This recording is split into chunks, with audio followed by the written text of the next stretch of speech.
Sehatra ny fampianarana indray kosa mila homanina dia mbola kely ny hoavin'ny olombelona anankiray izay sy ny tantsoroka maro samihafa ao anatin'izany tontolon'ny fanabeazana izany tsy maintsy misy ny paikady entina mba hatomombana izany rehetra izany noho izany indrindra no nahatonga ny manampahaizana iray dia ny professeur Rakotomalala Minson amoaka ny boky izay nampitondray ny lohateny hoe afaka CPO ka nomana sady ny fanadinana BEPC izy ity zany dia anampy ireo akizy eo amin'izay tontolo ny fianaran'izay rahantsika ny sary.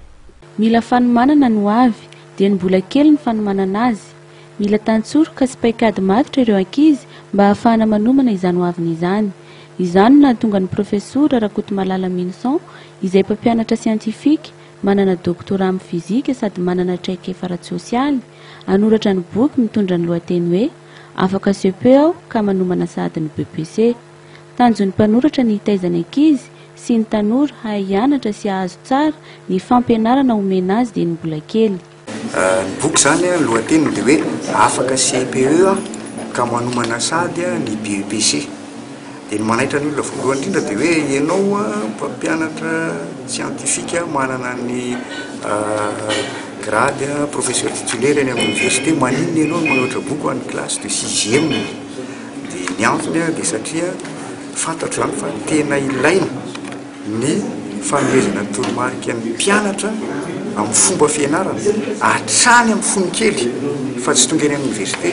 Eny amin'ny université be dia be no manontany amin'ny mpianatra hoe ahoana marina raha misy ny tena fomba fianarana dia teo no natsapako hoe ay tena le fomba fianarana hatrany amin'ny fonon-kely mihitsy ny tena lesoka.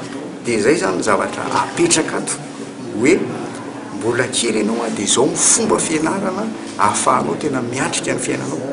Dia za mino fa raha manaraka tsara ny toromarika ato ny zaza madinika dia horeherehan'ny firenena izy any aoriana satria ho mora aminy mianatra.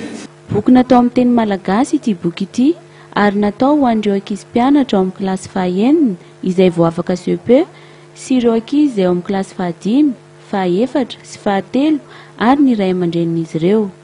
Natao ihany koa ho famporisihana ireo ankizy mba ho tia mamaky boky satria tena ilaina ny famakiam-boky eo amin'ny fahaiza-mianatra. Ity farany izay niena be tokoa noho ny fiovaran'ny teknôlôjia raha ny nambaran'ny mpampianatra mpikarika Ratrema William satria dia efa variana amin'ny fivoarana ny tanora. Miisa 10 ny boky fanomanana ny BEPC natonta izay aparitaka eto Antananarivo, Mahajanga ary Antsirabe. Dia izay ihany koa tompoko lasitopoko vavy no mamarana ny fampahalalam-baovao antsika tamin'ity takariva ity saorana ianao nanaiky nanaraka ny fampahalalam-baovao hatramin'ny farany ary anaraka ihany koa ireto ny fandarana eto ny fahitalavitra ma TV mametraka ny veloma mandrapitafa ho manaraka indray veloma tompoko.